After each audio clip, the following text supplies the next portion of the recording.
बढ़ने के लिए प्रेरित करती है। जी बहुत अच्छा बिल्कुल। बच्चों, आप सभी का स्वागत है। अच्छा, जितने भी बच्चे हैं अपना ये जो कैमरा है वो ऑन रखें, क्योंकि अगर पर्सनालिटी डेवलपमेंट है या एंकरिंग का जो सेक्टर है वो आंखों में आंखें डाल के बात करना सिखाता है जी।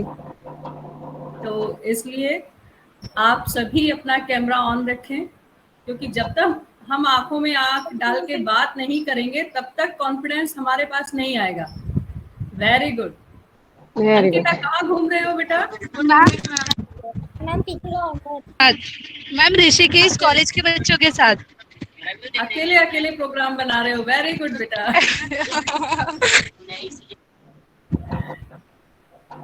Very good evening ma'am. Good evening Nupur, आपकी प्रेजेंटेशन बहुत अच्छी है। डेली आप बहुत सारी चीज़ों में इन्वॉल्व हो रहे हो और बहुत सारी चीज़ें सीखना आप चाहते हो, ये बहुत अच्छी बात है। और ये जो कॉन्फिडेंस आपके अंदर है ना, ये कॉन्फिडेंस आपको बहुत ऊंचाइयों पर लेके जाएगा। थैंक यू क्योंकि मैम कई फॉर योर बार वार्म क्या होता विशेस। है जी, कई बार क्या होता है कि हमारे पास बड़ी बड़ी डिग्रियां होती हैं, हम बहुत कुछ करने में सक्षम भी होते हैं और बहुत बड़ी और अच्छी प्लानिंग भी हम लोग कर लेते हैं, लेकिन जहां हमारे अंदर कॉन्फिडेंस थोड़ा सा डगमगाया, वहां हमारी सारी करी कराई तैयारी जो है वो जीरो हो जाती है। और हमारे जो ये दोनों कोर्स हैं, इन दोनों कोर्स में ही जब तक आपके अंदर कॉन्फिडेंस नहीं है, लोगों के सामने आने में अगर आपको हिचक होती है तो थोड़ी चीजें गड़बड़ा जाती हैं।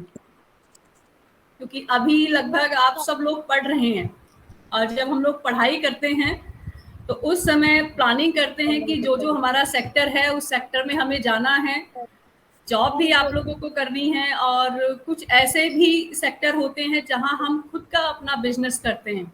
तो बहुत से लोगों के संपर्क में हमें आना होता है, तो उसके लिए ज़रूरी है कि हम अपने अंदर कुछ ऐसी चीज़ें लेकर आएँ, अपनी पर्सनैलिटी में ऐसी चीज़ डेवलप करें कि सामने वाले के ऊपर हमारी छवि भी पॉजिटिव वे में जाए और उसको लगे कि हाँ, एक ऐसे व्यक्ति से हमारा संपर्क है जो बहुत कुछ जानता भी है, समझता भी है, लोगों को कैसे हैंडल करना है ये सारी चीज़ें भी जानता है। क्योंकि बच्चों, आपने सुना होगा कि first impression is the last impression. Yes ma'am. अगर स्टार्टिंग आपकी बहुत अच्छी हो जाती है तो वहीं से कॉन्फिडेंस आप गेन करने लग जाते हैं, और जैसे जैसे आप लोगों के अंदर कॉन्फिडेंस आता है, काम करने में मजा आता है।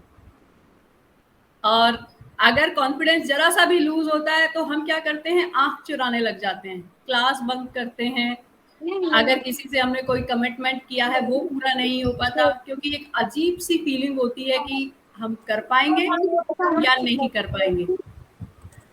तो ऐसी सारी चीज़ें हम लोग यहाँ इस मंच पर सीखेंगे।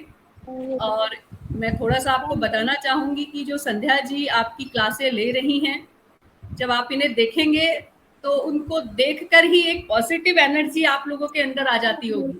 कारण क्या है, एक तो ये एक्टिव है, ऊपर से स्माइलिंग फेस है। आप जितना खुश रहोगे उतना ही सामने वालों को आप बहुत पॉजिटिव छवि सामने वाले के ऊपर आप छोड़कर जाओगे। और अगर आप खुद ही मरे गिरे से हैं तो सामने वाले को आप प्रभावित नहीं कर सकते। और इस फील्ड में अगर आगे जाना है, कुछ अलग पहचान आपको बनानी है, तो अपने आप को हमेशा आपको किसी भी टेंशन से दूर रखना है। अब आप कहोगे कि मैडम टेंशन से दूर कैसे रहें, क्योंकि बहुत सारी परेशानियां हम लोगों के साथ होती हैं घर में, परिवार में। तो बेटा, आपने ये उदाहरण सुना होगा कि सोना हमेशा जलकर ही चमकता है। अगर आपकी लाइफ में कभी भी प्रॉब्लम आ रही है तो इसका मतलब ये नहीं है कि वो आपको आगे बढ़ने से रोक रहा है। अगर आपकी लाइफ में प्रॉब्लम आती है तो समझ लीजिए वो संकेत है कि प्रकृति, नियति, भगवान आपको आगे बढ़ाने के लिए रास्ता बना रहा है। अगर आपने उस चैलेंज को स्वीकार कर लिया, दिक्कतों को फेस करने के लिए अपने आप को तैयार कर लिया, तो कोई भी ताकत नहीं है बेटा जो आपको आगे बढ़ने से रोक सकती है। कई बार हम कॉलेज में जब बच्चों से मिलते हैं, अंकिता तो शायद जानती है, और हम इसी तरह से बच्चों को मोटिवेट भी करते हैं, क्योंकि जब तक हमारे अंदर कॉन्फिडेंस नहीं होता है ना, तब तक सारी चीजें हमारी बेकार हो जाती हैं। तो ऐसी ही कुछ चीजें जो हमें जरूरत है वो सारी चीजें हम यहाँ पर करेंगे, उन पर चर्चा हम लोग करने वाले हैं, क्योंकि हमारे साथ दोनों क्लास के बच्चे हैं जिसमें पर्सनालिटी डेवलपमेंट भी है और एंकरिंग भी है। तो दोनों विषयों को एक साथ यहाँ पर कोशिश की जाएगी कि वो सारे पॉइंट्स दोनों विषयों पर आए, क्योंकि दोनों विषय ही ऐसे हैं कि जब तक हम उन सब चीज़ों पर ध्यान नहीं देंगे तब तक हमारी जो प्रस्तुति है, सामने वाले पर जो हमारा इम्प्रेशन है वो बहुत अच्छा नहीं जाता है। तो मैं चाहूँगी कि अगर आपके पास कोई पेन कॉपी भी है तो केवल पॉइंट्स जरूर नोट कर लें, क्योंकि क्लास के बाद जैसे संध्या मैम आपको कोई ना कोई टास्क देती हैं, तो आज की क्लास का यही टास्क है कि एक तो अपना कैमरा ऑन रखें और दूसरा जिस विषय पर बात हो रही है उनको थोड़ा सा नोट कर लें। हालांकि आपके पास इसकी रिकॉर्डिंग भी आ जाती है, लेकिन मैं पॉइंट्स नोट करने के लिए इसलिए कह रही हूँ कि इन पॉइंट्स के ऊपर आपको अपने एक्सपीरियंस शेयर करने हैं बाद में। मैं एक एक बच्चे से उन पॉइंट्स के विषय पर उनके व्यूज भी जानना चाहूँगी, क्योंकि ऐसा नहीं है कि हमारे बच्चे कुछ नहीं जानते हैं, और हमारे बच्चे आज के समय के हैं, वो आपको जो बताया जाता है ना उससे 10 गुना आगे जानते हैं। बस जरूरत है कि उन सब चीजों को अपने व्यवहार में लाने की। बच्चों यही है ना? जी क्या मैडम। सही है? जी हमारे बच्चे बहुत ज्यादा एक्सपर्ट हैं, क्या ये सही है? जी देखिए, चाहे एंकरिंग की जी क्लास हो और जी चाहे बोलने में इतना पर्सनालिटी टाइम लग रहा डेवलपमेंट की है क्लास। जी क्या मैम, इन लोग को जी बोलने में इतना टाइम लग रहा है। जी जी बोलना ये इतना जी टाइम लग रहा है। इसलिए, हाँ ये जी इसलिए नहीं बोल रहे हैं क्योंकि इन्हें पता है कि अगर हमने जी बोल दिया तो हम मैडम के जाल में फंस जाएंगे। ये मैडम की आदत को जानते हैं थोड़ा सा, क्योंकि मैडम का काम यही होता है कि पहले बच्चों को बहुत अच्छा से समझाती हैं और उस क्लास में उनको बिजी रखती हैं और फिर बाद में पूछती हैं कि या तो तुम बताओ, या तो तुम उससे प्रश्न करो, या फिर मैं उससे आप लोगों से आंसर लेती हूँ। तो इसलिए इनको जी बोलने में हो सकता है कोई दिक्कत हो, लेकिन कोई बात नहीं, यहाँ ऐसी कोई दिक्कत नहीं होगी। तो बेटा दोनों ही क्लासेस को ध्यान में रखते हुए सबसे पहले ज़रूरी है कि अगर हमें इन दोनों फील्ड में आगे जाना है तो सबसे पहले हमें अपने कॉन्फिडेंस को बनाना होगा। मान लीजिए आप पढ़ाई करने के बाद या कुछ इस तरह के कोर्सेज करने के बाद जॉब सेक्टर में जाते हैं। अब वहाँ बहुत सारे आपको ऐसे बच्चे मिलेंगे जिनके पास डिग्री भी होंगी और वो अलग अलग फील्ड में एक्सपर्ट भी होंगे, लेकिन जब इंटरव्यू होता है तो अच्छे खासे लोगों की जो है हालत खराब हो जाती है, क्योंकि उनके अंदर कॉन्फिडेंस नहीं होता, और इस कॉन्फिडेंस ना होने की वजह से उनकी जो नॉलेज है, जो चीज़ें वो बताना चाहते हैं, सामने वाले के सामने एक्सप्रेस करना चाहते हैं, वो नहीं कर पाते। कॉन्फिडेंस के डगमगाते ही उनकी सारी चीज़ें डिस्टर्ब हो जाती हैं और चाहकर भी जिस फील्ड में वो जाना चाहते हैं वहाँ नहीं पहुँच पाते। तो इसके लिए क्या क्या चीज़ें ज़रूरी हैं, सबसे पहले आप एक लिस्ट बना लें। मान लीजिए कि सबसे पहले जो हमें ज़रूरत है, वो सबसे पहली ज़रूरत है कि जो ऐसे बच्चे जो सफल हो चुके हैं, यानी जिन्होंने किसी भी फील्ड में एक्सपर्ट बनकर अपनी एक अलग पहचान बनाई है, ऐसे बच्चों के संपर्क में रहें। बच्चों के भी संपर्क में रह सकते हैं, टीचर्स के भी संपर्क में रह सकते हैं। ऐसे हो सकता है आपकी फैमिली में भी ऐसे लोग हों जो अपनी फील्ड में एक्सपर्ट बन चुके हैं, जिन्होंने सफलता प्राप्त कर ली है। ऐसे लोगों के संपर्क में रहें। कारण क्या है कि जैसी संगति में रहेंगे उसका कुछ ना कुछ प्रभाव आपके ऊपर पड़ेगा। तो अगर अपने आप के अंदर आप कॉन्फिडेंस बढ़ाना चाहते हैं तो उसके लिए सबसे पहले ज़रूरी है कि सफल लोगों की एक लिस्ट बनाएं कि ऐसे कौन कौन से लोग हैं जिन्होंने सफलता प्राप्त की है, और हमें उनके संपर्क में रहकर, बहुत ज़्यादा नहीं, अगर आपने एक एक गुण भी उन लोगों से ले लिया तो अगर आप उसकी काउंटिंग करने लगोगे तो वो बहुत सारी चीज़ें आपको फिर बेनिफिट देंगी।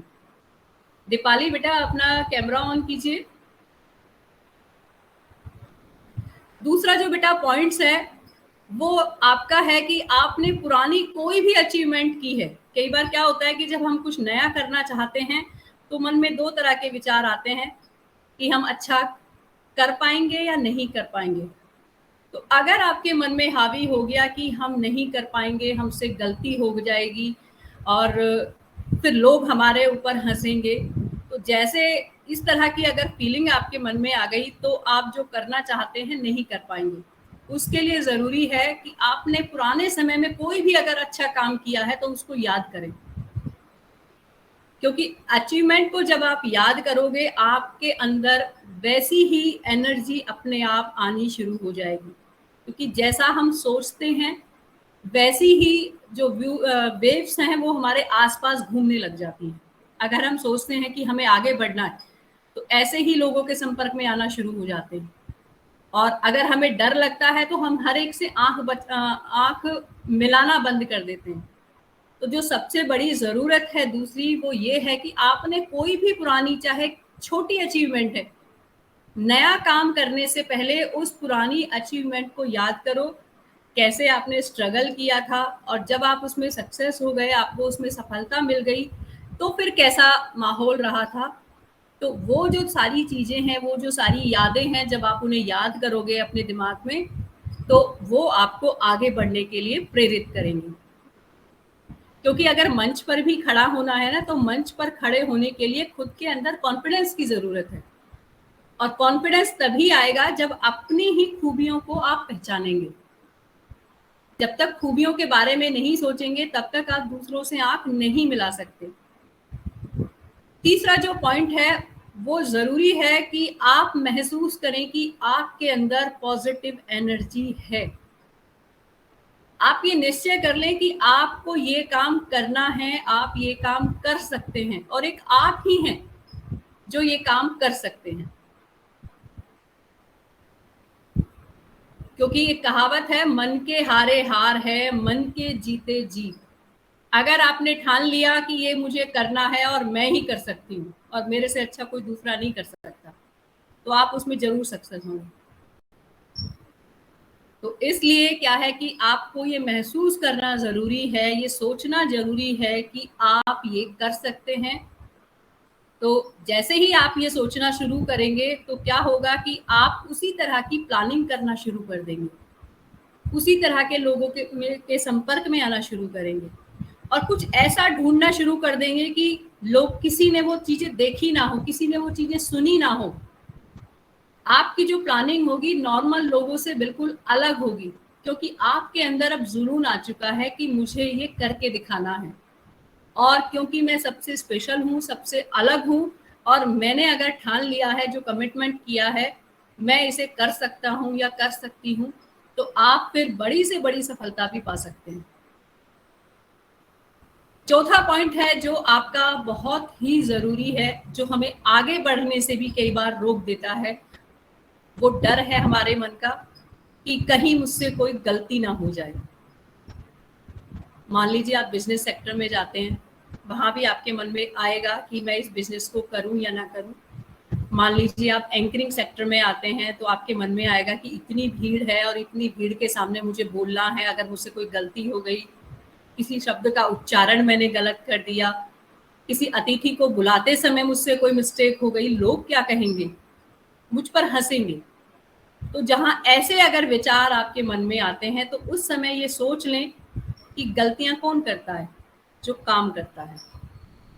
खाली बैठा व्यक्ति कभी गलतियां नहीं करता, और जो गलतियां कर रहा है मतलब वो सीख रहा है। इसलिए ये डर अपने मन से निकाल दें कि गलती हो रही है, मैं नहीं कर सकता। अगर आप गलतियां कर रहे हैं तो यही गलतियां आपको आपकी मंजिल तक पहुंचाएंगी। मान लीजिए आपसे एक गलती हुई, व्यक्ति गलती एक बार करता है लेकिन उसे लेसन उसे बहुत बड़ा मिल जाता है, और भविष्य में वो कभी इस तरह की गलती नहीं करता। तो इसलिए ज़रूरी है कि अगर हमें किसी भी फील्ड में जाना है, जॉब करनी है तो भी, जॉब नहीं करनी है तो भी, और लड़कियों को तो वैसे ही पराया धन माना जाता है, पहले से ही संस्कार दे दिए जाते हैं कि अगले घर जाना है, तुम्हें ये चीज़ें सीखनी है, ये भी चीज़ें सीखनी है, और इस तरह से डर बैठा दिया जाता है कि अगले घर में लोग क्या कहेंगे, तुम्हें ये चीजें सीखनी चाहिए, ये चीजें समझनी चाहिए। तो ये जो डर है ना हमारे मन में ऐसा घुस जाता है कि हम नए घर जाते समय भी 10 बार सोचते हैं कि पता नहीं वहां के लोग कैसे होंगे, क्या कहेंगे, कैसे रिएक्ट करेंगे। तो हम लोग अंदर ही अंदर सहम जाते हैं कि पता नहीं ये कौन सी बला है, जबकि वो जीवन का एक ऐसा पल है, अगर हम उसको पॉजिटिव वे में लें तो वहां से हम बहुत अच्छी शुरुआत कर सकते हैं। लेकिन अगर हमारे मन में डर है तो डर की स्थिति में कुछ गलतियां हम करेंगे, कुछ सामने वाला करेगा, और हम चुप्पी से उन सारी चीजों को सहन करते रहेंगे। और फिर जब हम किसी चीज को सहन करना शुरू कर देते हैं, सामने वाले को हमारे ऊपर हुकूमत करने की आदत पड़ जाती है, और वो आदत इतनी बड़ी हो जाती है कि जब कभी हम फिर जवाब देने लगे तो उन्हें लगता है अच्छा ये तो बोलना सीख गई। तो इसलिए किसी को ऐसी आदत ही ना डालें कि कोई आपके ऊपर जबरदस्ती हुकूमत करे। इसलिए पहले दिन से ही अपने आप को तैयार करें कि गलती होने से घबराएं नहीं। अगर गलती होती है तो उसे स्वीकार करें और उस गलती से सीखकर आगे बढ़ने की कोशिश करें। गलती अगर होती है तो सॉरी बोलना भी सीखें, क्योंकि जब गलती होती है और आप सॉरी बोलते हैं, सामने वाला अपने आप ही आपके सामने झुक जाता है। आपके सॉरी बोलने से सामने वाला आपके सामने झुकेगा। लेकिन अगर आप गलती नहीं मानते हैं और लगता है कि जो मैंने किया ठीक है, तो उस समय फिर ईगो क्लैश होते हैं। और कभी झुकने से या विनम्र बोलने से हमारा कुछ जाता नहीं है, बल्कि हमारे व्यक्तित्व में एक पॉजिटिव चीज ऐड हो जाती है। तो इसलिए जरूरी है कि जब भी कभी आपसे कोई गलती हो तो गलती स्वीकार करें और उस गलती से कुछ सीखें, और फ्यूचर में कभी उस गलती को दोहराएं ना। एक बेटा सबसे महत्वपूर्ण चीज है, जब भी आप किसी भी फील्ड में आगे निकलते हैं, स्टडी लाइन में आगे निकलते हैं, जॉब में आगे निकलते हैं, तो सबसे महत्वपूर्ण चीज है आपका ड्रेसिंग सेंस। क्योंकि आपका जो परिधान है, कपड़े पहनने का जो तरीका है, आपकी जो ये क्वालिटी है, वो सामने वाले पर बिल्कुल सीधी जो है प्रभाव छोड़ती है।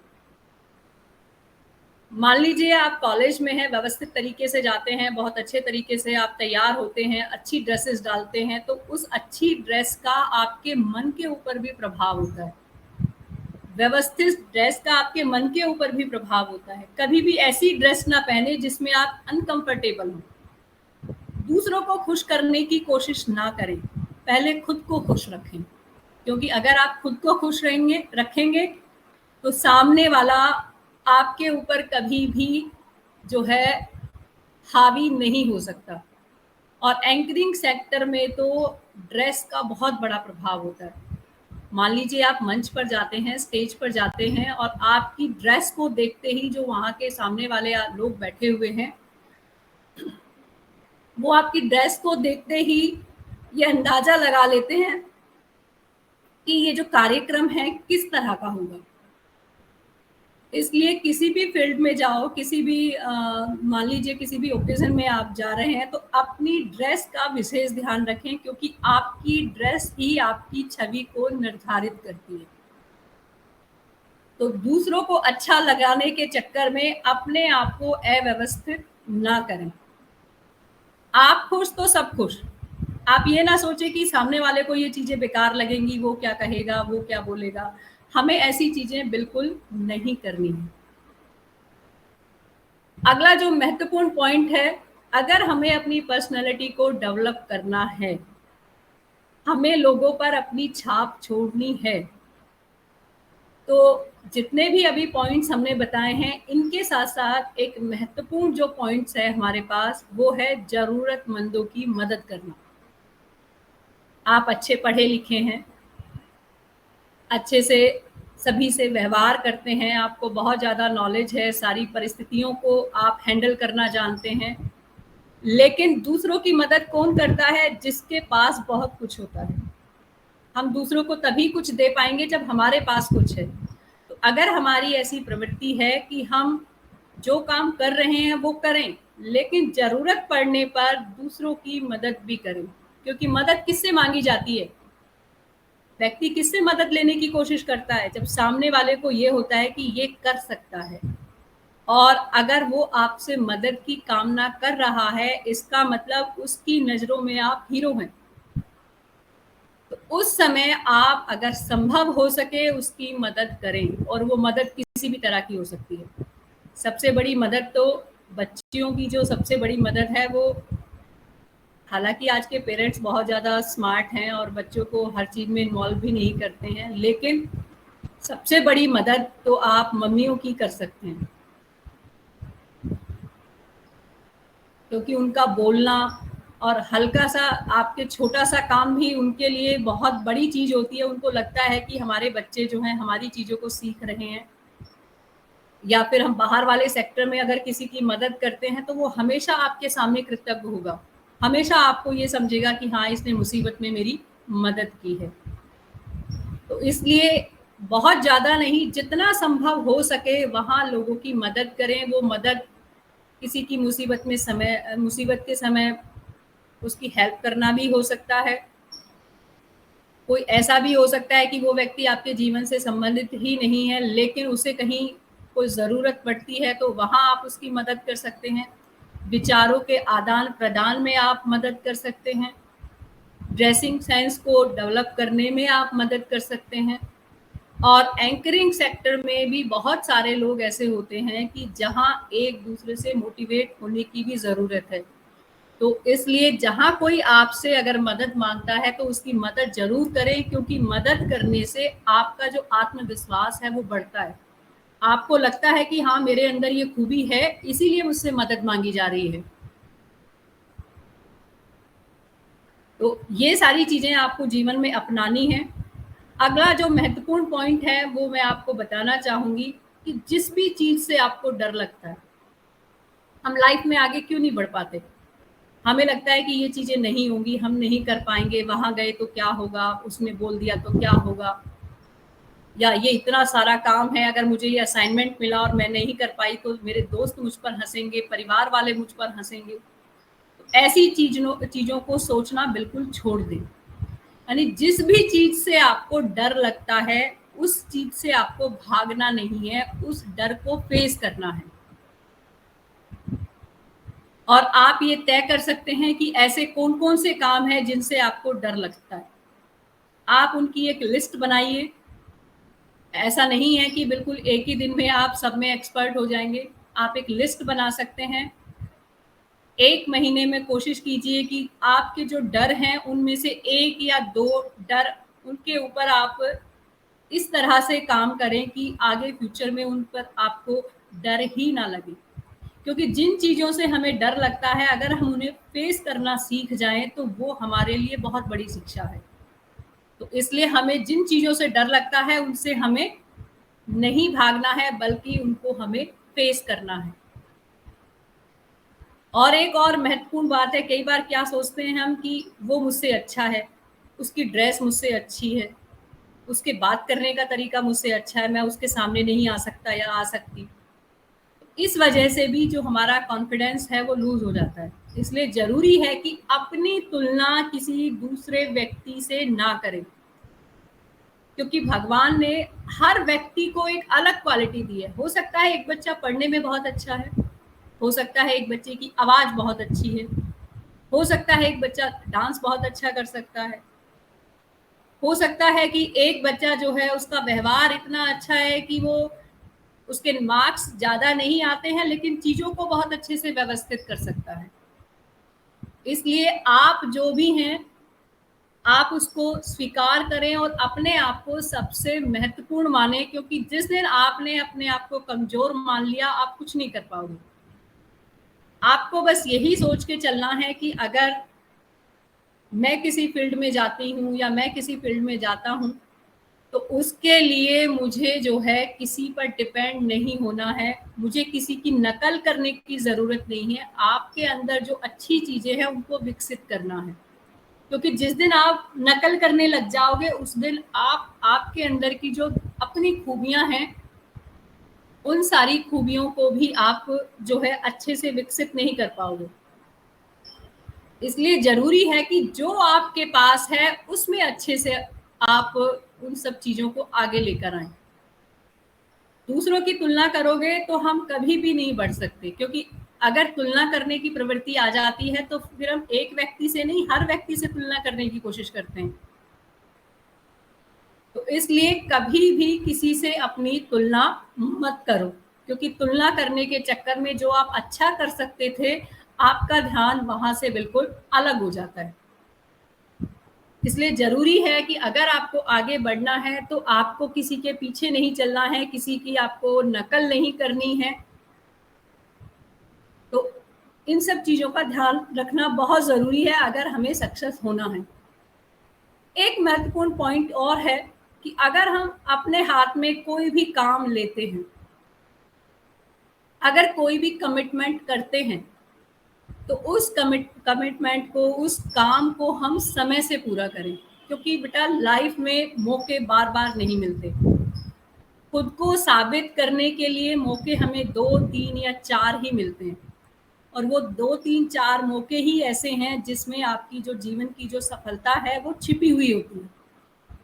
इसलिए कभी भी किसी भी सेक्टर में आप जाते हैं, घर में रहते हैं, बाहर जाते हैं, बिजनेस करते हैं, तो ये ध्यान रखें कि आपने जिससे भी जो भी कमिटमेंट किया है उस कमिटमेंट को समय पर पूरा करें, क्योंकि आपकी जो बात है, आपका जो बोलने का तरीका है, आपका जो किया हुआ कमिटमेंट है वो महत्वपूर्ण है, ना कि आपका काम। इतना महत्वपूर्ण आपका काम नहीं है जितना महत्वपूर्ण आपका कमिटमेंट है, क्योंकि अगर एक बार छवि आपके प्रति सामने वाले के मन में नेगेटिव हो गई तो फिर आप कितनी भी मेहनत कर लेना, कितनी भी कोशिश कर लेना, वो छवि नहीं हटेगी। और एक बार सामने वाले के मन में ये छवि आ गई कि ये जो बोलती है वही करती है, जो समय इसने बोल दिया है उसी के अंदर पूरा कर देगी, तो उससे आपकी जो छवि है सामने वाले के ऊपर बहुत पॉजिटिव होती है। लेकिन हम लोगों को एक गंदी आदत भी पड़ी हुई है, हम होते कहीं और हैं, बोलते कहीं और हैं। बोलते हैं कि बस 5 मिनट में, 5 मिनट में, लेकिन सच्चाई में क्या होता है कि हम 15-20 मिनट में पहुंचते हैं। तो कभी भी अपने आप को अगर दूसरों से अलग रखना है, क्योंकि ऐसी बहुत भीड़ है जो होती कहीं है, बताती कहीं है, तो हमेशा ये ध्यान रखना कि कभी भी किसी से कमिटमेंट करो, क्योंकि आपको कोई फांसी नहीं चढ़ाएगा। आपने जो बोल दिया सामने वाला उसे समझेगा, और आपके बोलने से, आपके व्यवहार से ही आपकी छवि सामने वाले की इमेज में जो है वो डाउनलोड हो जाएगी।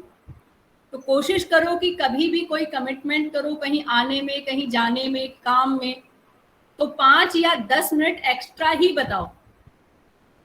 अगर आप दिए हुए समय से पहले पहुंचते हैं तो ये आपके लिए पॉजिटिव साइन है, लेकिन आप दिए हुए समय से 10, 15, 20 या आधा घंटा लेट पहुंचते हैं ना, तो एक बार 2 बार वो आपको मौका देगा, फिर सोचेगा ये तो लेट ही आता है, मैं भी लेट ही जाऊं।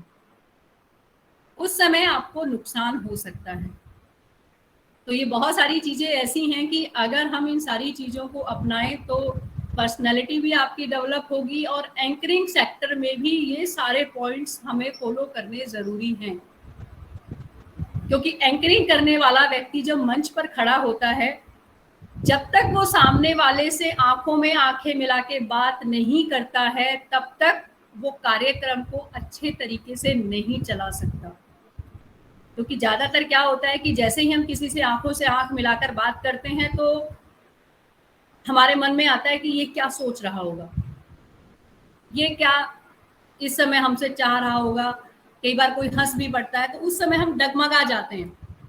तो एंकरिंग में सबसे पहले जरूरी है कि अपना जो सेल्फ कॉन्फिडेंस है उसको बनाए रखें, और सेल्फ कॉन्फिडेंस को बनाने के लिए ये ज़रूरी है। 1 मिनट बेटा, जरा इसकी मैं आप लोगों को बताते हुए ना इसको उस पर लगाना भूल गई, बैटरी इसकी लैपटॉप की। जी, तो मुझे लगता है जितने भी सारे आज पॉइंट्स रहे हैं आप लोगों ने नोट किए होंगे। ज़्यादा नहीं, 1-1, 2-2 पॉइंट पर आप काम करना अगर शुरू करेंगे तो ये ऐसे पॉइंट्स हैं जो आपको एंकरिंग सेक्टर में भी काम आएंगे और आपकी पर्सनैलिटी में भी इम्प्रूवमेंट करेंगे। क्योंकि जो आप हैं वही दिखें, किसी की नकल करने की ज़रूरत नहीं है।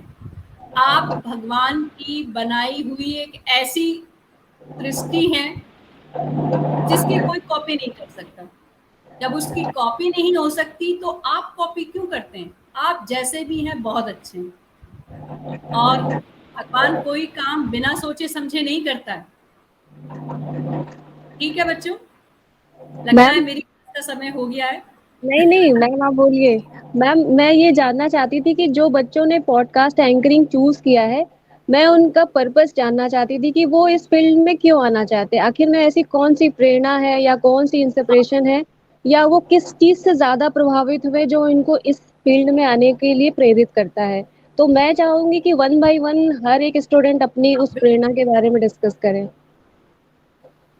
ऐसी अगर कुछ चीजें हैं तो बेटा वो अपनी बातें सामने रखो, क्योंकि हो सकता है आपकी वो सारी चीजें सामने आने से हम उसमें कुछ और नई चीजें शामिल जी करके आपको कुछ अच्छा दे सकें। जी। तो तो सबसे एक पहले एक कौन बच्चे, आवाज ज्यादा करेगा? नहीं तो कम से कम एक एक मिनट जरूर बोले। जी। जी। सबसे पहले मैं चाहूंगी कि नेहा आए, नेहा बताएं अपने इस पर्पस के बारे में कि क्यों क्यों उन्होंने पॉडकास्ट एंकरिंग ज्वाइन करना चाहा। इसके पीछे उनका क्या मोटिव रहा, प्रेरणा रही। Good evening, ma'am. Good evening, ma'am. Good evening to the August gathering present here. Ma'am मुझे पॉडकास्टिंग एंड एंकरिंग इसलिए ज्वाइन करी क्योंकि मेरा आगे इस फील्ड में इंटरेस्ट है।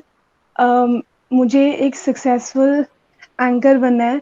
एंकर से मुझे यही पता है कि एंकर डायरेक्ट नहीं बन सकते, उसके लिए हमें न जाने कितनी फील्ड नॉलेज होनी चाहिए और कितनी जगह भागना पड़ता है, चीज़ों की बाइट्स लेनी पड़ती हैं।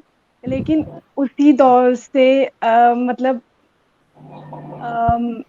मैम मुझे इसी फील्ड में आगे जाना है, इसलिए मैं एक एक सवाल नेहा आपसे करना चाहेंगे कि ऐसी कौन सा पर्सनालिटी है जिससे आपने, जिसकी आवाज सुन के आपको लगा कि नहीं मुझे इस फील्ड में जाना है। क्योंकि हर कोई कहीं ना कहीं किसी ना से इंस्पायर होता है। जैसे अगर मैं एक्टिंग में जाना चाहूँ, मतलब एग्जाम्पल दिया कि एक्टिंग में जाना चाहूँ, तो मुझे कोई एक्टर या एक्ट्रेस बहुत प्रभावित करी होगी तभी हम उस फील्ड में जाना चाहते हैं।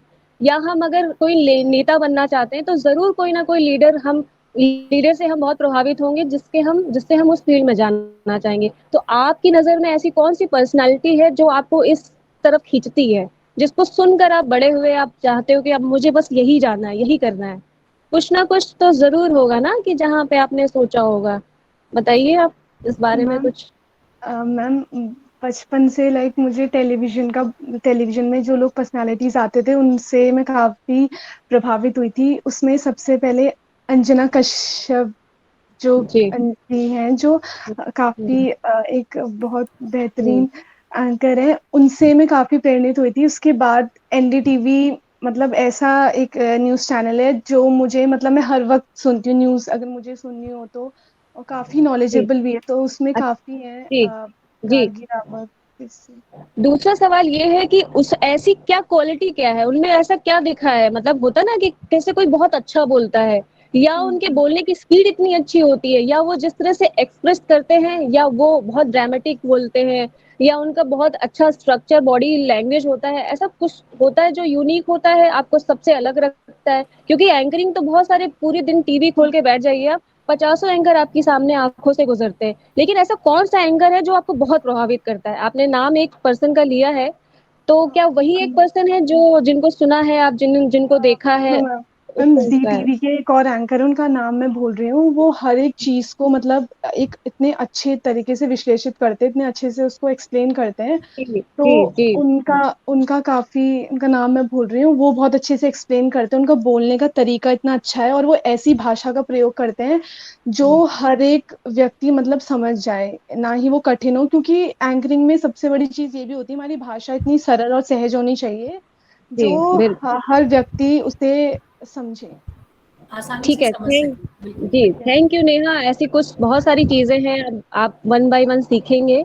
अभी नेक्स्ट हम कैंडिडेट के पास जाते हैं, स्टूडेंट के पास जाते हैं, जो उनकी क्या प्रेरणा इंस्पिरेशन है, बात करते हैं। वैभवी, शायद आप ऑनलाइन हैं, आप बताएं। हेलो वैभवी, जी, जी मैम, मेरी आवाज़ बताएं। आ रही है? जी बिल्कुल आ रही है आपकी आवाज। मैम, हेलो, जी सुनाई दे रहा है, आप बोलिए। Good evening ma'am, good evening ma'am.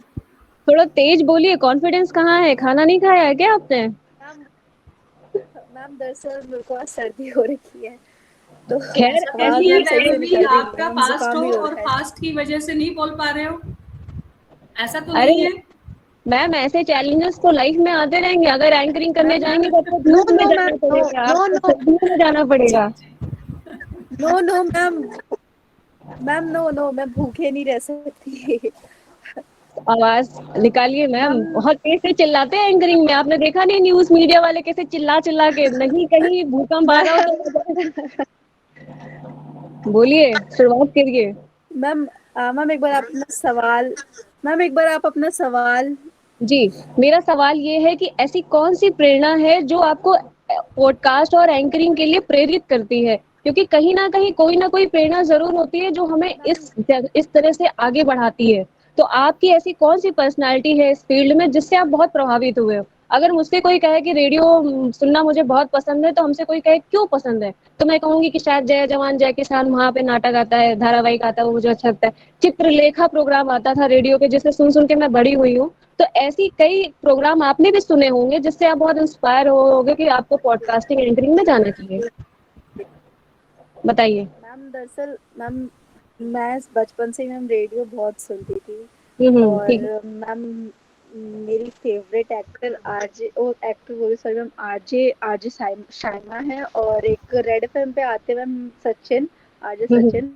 Ma'am हम्म इन दोनों को सुनकर मैं काफी टाइम से सुनती आ रही हूँ मैम। तो ऐसी, तकरीबन हाँ मैं ठीक है। 8वीं 9वीं से ही सुनती थी हम्म उनको मैम। तो क्वालिटी मैम क्या है? दरअसल बात ये है कि मैम बातें करना सबसे बड़ी चीज़ है, कि मैम मुझे बातें करना सबसे ज़्यादा पसंद है मैम। ओके। हम्म मैं बहुत बातूनी हूँ इस मामले में, और मैम एक बेबापी सॉरी बेबाकी जो मैम एक एक होती है मैम, वो मैम एक, जब हम बोलना शुरू करते हैं तो मैम एक आपको रुकना नहीं चाहिए, कि मतलब आप सोचें समझे फिर उसके बाद बोले, तब उसको उस कॉन्फिडेंट को लाने के लिए मैम रिसर्च करना है। ठीक है, वेरी गुड वेरी गुड। अब नेक्स्ट कोई और बताना चाहेगा उनकी क्या प्रेरणा इंस्पिरेशन है जो जो यहाँ पर आने के लिए प्रेरित करती है कि हमें पॉडकास्ट एंकरिंग में जाना चाहिए, मीडिया लाइन में जाना चाहिए? कोई और जने हैं क्या? अंकिता है शायद, अंकिता सुन नहीं रही है। एक और भी है शायद, वो भी सुन नहीं रहे हैं। दीपाली, दीपाली बेटा क्लास में है।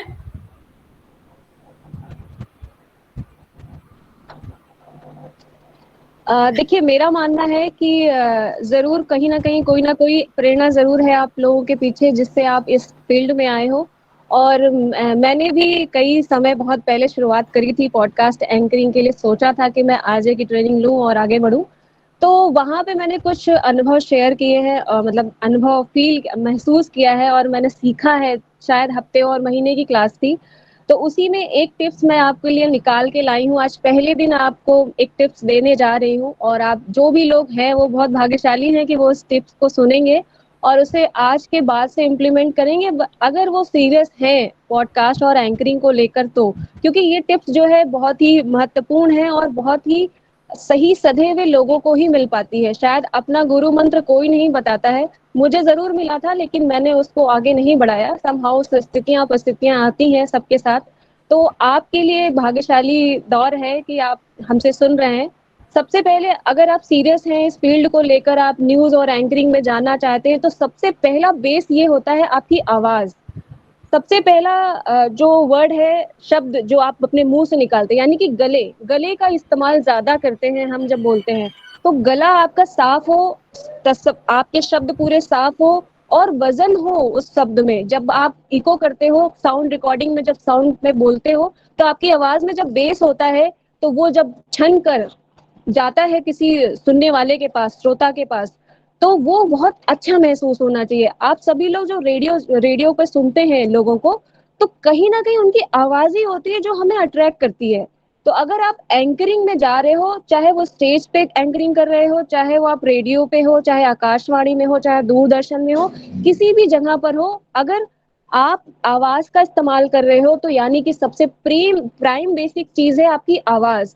आपकी आवाज कैसी होनी चाहिए? ऐसी जो अट्रैक्ट करती हो सुनने वाले को, ऐसी हो, मिठास हो। जब आप किसी किसी संवेदनशील चीज पे बात कर रहे हो तो आपको महसूस होना चाहिए, सामने वाले को भी महसूस कराना चाहिए कि सच में कोई फील आ रहा है, कुछ कोई रोमांस महसूस हो रहा है। जब आप रोमांटिक गानों से पहले किसी एंकर को सुनते हो तो जब वो आपको अंदर से फील दे देता है तो वो गाना आपको बहुत सुंदर लगता है।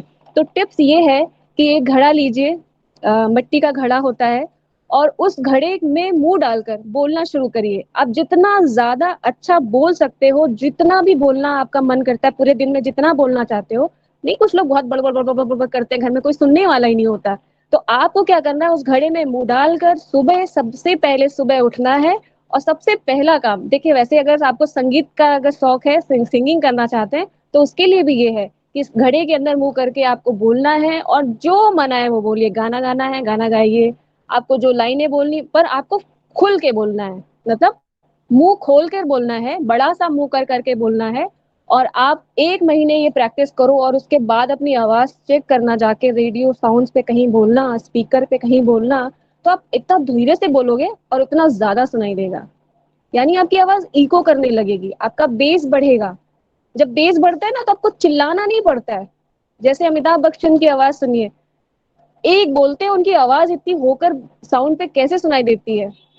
तो कुछ यूनिकनेस लाइए अपनी आवाज में, वही यूनिकनेस आपको अट्रैक्ट करेगी। सब सब आपसे अट्रैक्ट होंगे आपकी आवाज सुनकर, क्योंकि सबसे पहली चीज क्या है, आपकी आवाज। ठीक है, ये है हमारी टिप्स। आपको एक मिट्टी का घड़ा लेना है और उसमें बोलने की प्रैक्टिस करनी है। ठीक है, this is the first day and first tips. आप इसे यूज करिए और एक्सपीरियंस अपने शेयर करिएगा। Thank you ma'am. और मिट्टी का घड़ा ऐसा लेना कि उसमें सर ना फंस जाए। नहीं, सर मुंह अगर मतलब फेस मुंह बड़ा, उसका मुंह बड़ा हो। हाँ, बड़ा सा मुंह हो और वो मुंह आपका अंदर चला जाता हो, उसके अंदर इतना बड़ा होना चाहिए। और इसे सच में आप, मैंने इसको टेस्ट किया है, बहुत अच्छा रिजल्ट देता है। और जो भी सिंगिंग में भी जाना चाहते हैं तो वो भी एक कर सकते हैं, उनके लिए बहुत इफेक्टिव है ये। अब अगर बच्चों के सवाल हैं कुछ, तो सवाल भी आप रख सकते हैं। मैम, मेरा एक सवाल था। हाँ जी जी नेहा। मैम, एक बार आप अपना इंट्रोडक्शन दे देंगी? इंट्रोडक्शन। किसका इंट्रोडक्शन चाहती हैं आप? मैम, आपका। मेरा? ठीक है, मेरा नाम है संध्या सिंह और मैं पेशे से एस्ट्रोलॉजर भी हूँ और एज वेल एज टीचर भी रही हूँ। लेकिन मैंने बहुत सारी चीज़ों में बहुत कोशिशें करी हैं। सफलताएं ज़रूर मिलती हैं, इंसान कोशिश करते रहना चाहिए।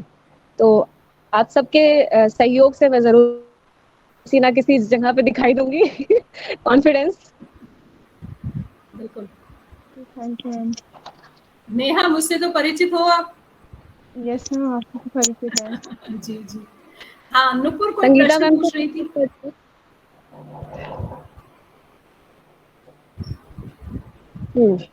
नुपुर कोई प्रश्न पूछ रही थी आप?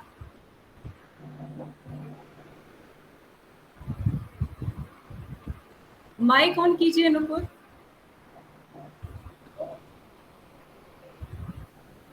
Yes, ma'am. जी। मैम, अगर हम ये पूछना चाहते हैं, अगर हमारे मन में कोई ऐसा फियर है कि जो फोबिया में कन्वर्ट हो गया, तो उसको कन्कर करने के लिए क्या करें? जो आपको डर लगता है ना, उस काम को सबसे पहले करें। कि मैम, मैंने अपने फियर तो को ओवरकम करने के लिए बहुत सारी चीजें ट्राई करी, पर नथिंग वर्कड आउट। अच्छा, आपका डर क्या है? मैम, मेरा डर है कि एक दिन हम व्हीलचेयर पे बैठेंगे और फिर उठ नहीं पाएंगे। देखिए बेटा, जैसा हम सोचते हैं वैसी चीजें हमारे आसपास होती हैं। तो ये जो आपके मन में ये जो विचार आ रहे हैं, इसका मतलब है कुछ नेगेटिव आपके अंदर है। आपको नेगेटिव चीजों को अपने ऊपर हावी नहीं होने देना है, क्योंकि ऐसे बेटा बहुत सारे उदाहरण हैं। आपने उसका सुना है कि एक लड़की थी जो रेल के से नीचे गिरकर उसके पैर कट गए थे। अरुणिमा वाजपेयी। जी। कोई सोच मैम। सकता था अरुणिमा कि सिन्हा, सॉरी, अरुणिमा सिन्हा। अरुणिमा, हाँ बिल्कुल, कोई सोच सकता था कि वो इस तरह से एवरेस्ट पर पहुंच सकती है? बिल्कुल नहीं, लेकिन उसने हिम्मत नहीं हारी। अगर हम जैसा सोचते हैं वैसी चीजें हमारे आसपास इकट्ठी होती हैं, इसलिए नेगेटिव चीजों से हमेशा दूर रहें और अच्छा सोचें। अच्छा सोचेंगे, अच्छा विचार हमारे मन में आएगा, अच्छी एनर्जी हमारे अंदर आएगी। और ऐसा नहीं है आप कुछ नहीं कर सकते, आप कर सकते हैं, बहुत अच्छा कर सकते हैं। लेकिन जैसे ही नेगेटिव चीजें आपके अंदर आएंगी, आप जो कर सकते हैं वो भी नहीं कर पाओगे, क्योंकि सारा समय आप सोचने में बिता दोगे, ऐसा हो जाएगा, ये हो जाएगा, और अगर ऐसा हो गया तो क्या होगा। क्योंकि जो आपकी एनर्जी है, जो आपका समय है, वो आपने सोचने में बर्बाद कर दिया है। उस एनर्जी को आपको सोचने में बर्बाद नहीं करना है, कुछ करने में उसको लगाना है। तो हमेशा पॉजिटिव रहना है। जहां आपको ये लगे कि कुछ गलत चीजें आपके दिमाग में आ रही हैं, तो आपके जो सबसे ज्यादा नजदीक हैं उनसे बात करिए, खुलकर अपनी बात उनके सामने रखिए, क्योंकि बात रखेंगे तो समस्या का समाधान जरूर निकलेगा। और ज्यादा से ज्यादा ऐसी कहानियों को, ऐसे प्रेरक प्रसंगों को पढ़िए जिन्होंने विपरीत परिस्थिति में भी अपने आप को पॉजिटिव रखा और वो आगे बढ़े। इसलिए नुपुर बिल्कुल नहीं घबराना है, आप बहुत अच्छा कर सकते हो। यस मैम, जैसे उस दिन मैम ने जब टास्क दिया था कि वो मुनीबा मजरी जी के बारे में पढ़िए, तो उनके बारे में पढ़ के और उनके वीडियोस बार बार देख के मुझे बहुत अच्छा लगा कि अरे उन्होंने तो एक वक्त के बाद उनके साथ ये कैटास्ट्रॉफी हुई थी, फिर भी उन्होंने ओवरकम किया और कितना कुछ किया।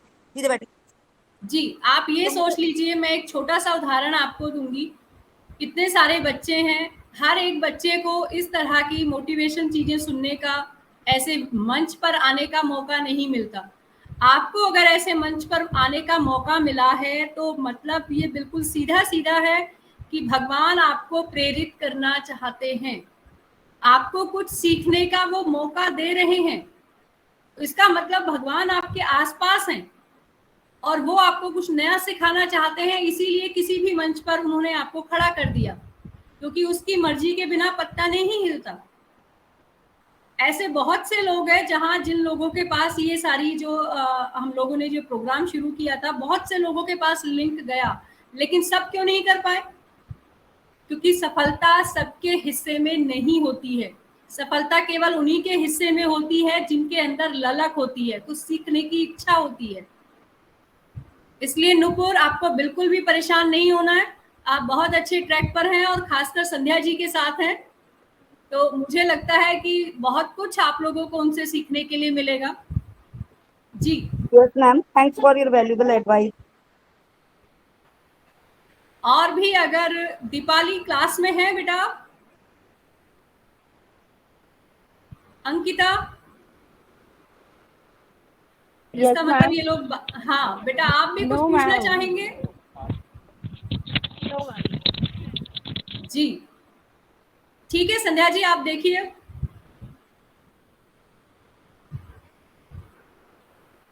तो आप सभी लोग नेक्स्ट क्लास में जब कभी आएंगे, अल्टरनेटिव डेज पे ही ये भी क्लास चलेगी एंकरिंग एंड पॉडकास्टिंग की। यहाँ पर आपको मैं अपनी तरफ से एक गेस्ट से भी मिलवाना चाहूंगी, कानपुर से जो भी लोग यहाँ बिलोंग करते हैं, शायद आप लोग कानपुर में कुछ ही लोग हैं, शायद नूपुर हैं, तो मैं किसी एक गेस्ट से भी आप लोग ने कशिक आरजे कशिक का नाम सुना होगा, मैं उनको भी इंट्रोड्यूस कराऊंगी और उनसे जो भी टिप्स एंड एडवाइस मिलती है उनसे आपको डायरेक्ट इस प्लेटफॉर्म पे रूबरू कराऊंगी। और आप लोग क्लास में ज़रूर रेगुलर बने रहिए, क्योंकि ये अपॉर्चुनिटीज़ आप सबको मिली है, तो इसका पूरा लाभ उठाइए। और अब मैं बात करूंगी कि एंकरिंग एंड पॉडकास्टिंग में जो भी चीजें होती, सबसे पहले तो देखिए दोस्तों, बेझिझक बोलने का अभ्यास होना चाहिए। सबसे पहला स्किल बेझिझक बोलने का आपके अंदर अंदाज हो। दूसरा कि आपको एक से अधिक भाषाओं का ज्ञान होना चाहिए। दूसरी कंडीशन ये है कि आरजे और एंकरिंग आप जो भी करना चाहते हो, चाहे पॉडकास्ट में हो, चाहे आप लाइव एंकरिंग कर रहे हो, चाहे आप स्टेज एंकरिंग कर रहे हो, वहाँ पे 2-3 भाषाएं आपके पास जरूर होनी चाहिए। हिंदी इंग्लिश तो कंपलसरी है, अगर आप और भी रीजनल में लैंग्वेज भी अगर जानते हो तो बहुत अच्छा होता है। किसी भी प्लेटफॉर्म पे अचानक से अगर आपको बोलना है तो उसके लिए आपको करंट अफेयर्स भी बहुत ज़रूरी होता है। आपका समसामयिक ज्ञान बहुत ज़रूरी है। किसी स्टेज पर चाहे किसी भी, चाहे आप कल्चर इवेंट पे जा रहे हो, चाहे वो कोई पॉलिटिकल इवेंट पे जा रहे हो, चाहे किसी भी इवेंट पे आप जा रहे हो, वहाँ पर उस इवेंट से रिलेटेड आपका आईक्यू लेवल बहुत अच्छा होना चाहिए।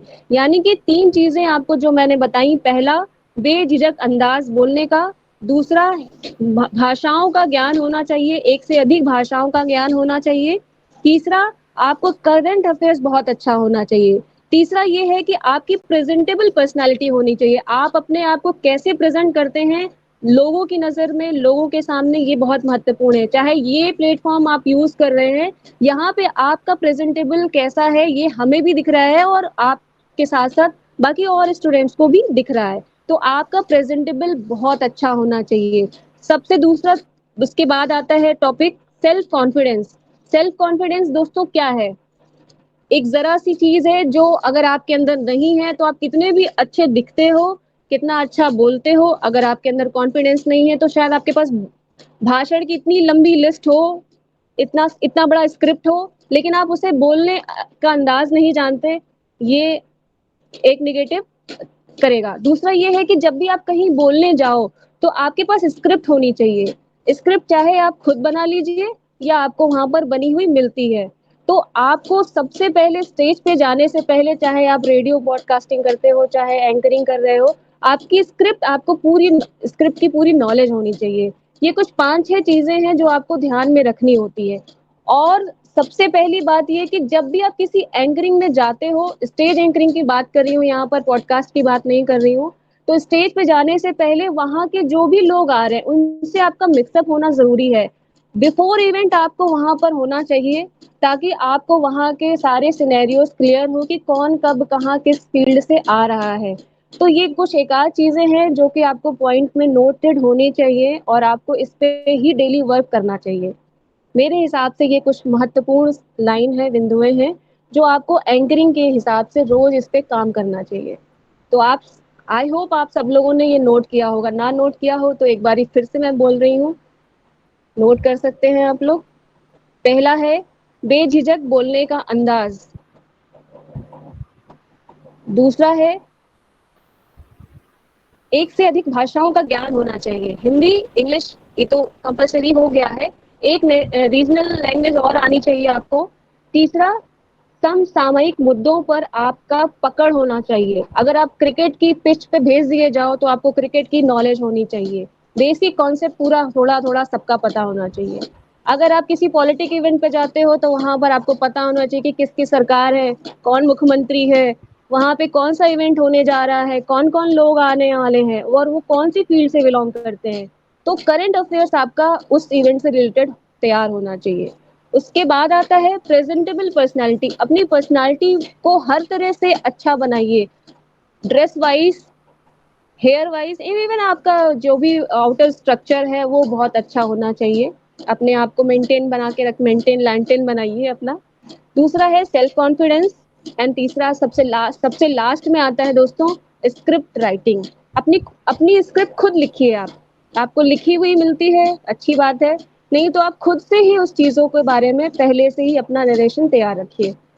आई होप आप लोगों को ये चीज समझ में आई होगी। जी मैम। अभी आप लोगों की जो क्लासें रहेंगी वो एक्सपर्ट के द्वारा ही होगी बच्चों। तो अगर आपकी क्लास होती है उसे आप क्लास जरूर लें, क्योंकि इस चक्कर में ना रहें कि आपको फ्री में क्लास मिल रही है तो कोई ज़रूरत नहीं है, क्योंकि ऐसे मौके बार बार नहीं मिलते हैं। अगर मौका मिल रहा है तो उसको बहुत अच्छे से आपको उससे कुछ सीखना है। अभी भी बहुत सारे बच्चे ऐसे हैं कि इस क्लास में हैं लेकिन ज्वाइन नहीं कर पाते हैं, यानी ग्रुप में हैं, व्हाट्सएप ग्रुप में हैं लेकिन ज्वाइन नहीं कर पाते हैं। तो हमें उनकी तरफ भी नहीं सोचना है, क्योंकि वो आप जैसे नहीं हो सकते जी, इसीलिए वो ग्रुप में है, और आप जैसे नहीं है इसीलिए आप यहाँ हैं। तो भीड़ हर जगह होती है, क्योंकि लोगों को जो चीज मिल रही होती है ना उसकी वैल्यू नहीं पता होती, और जब समय निकल जाता है तो सोचते हैं काश हम कर लेते। तो उनकी तरफ ध्यान ना देकर केवल अपने गोल की तरफ आपको ध्यान देना है। जो आएंगे मोस्ट वेलकम, क्योंकि हमारा काम है कुछ चीजें देना, और जो इन सब चीजों से बेनिफिट लेना चाहते हैं वो लें और जरूर कुछ ना कुछ सीखें। आज आपको भारतीय नववर्ष भी है, विक्रम संवत, आपको बहुत बहुत शुभकामनाएं हैं। माता रानी आज आप सभी के घर में प्रवेश किया है, उसकी भी बहुत बहुत शुभकामनाएं हैं। और जैसे दुर्गा के अंदर सारी शक्तियां हैं, उसी के तरह आपको अपने आप को भी दुर्गा बनाना है। जैसी भी परिस्थिति हो उसके अनुसार सारी चीजें आपको हैंडल करनी है। आप किसी दुर्गा से कम नहीं हो।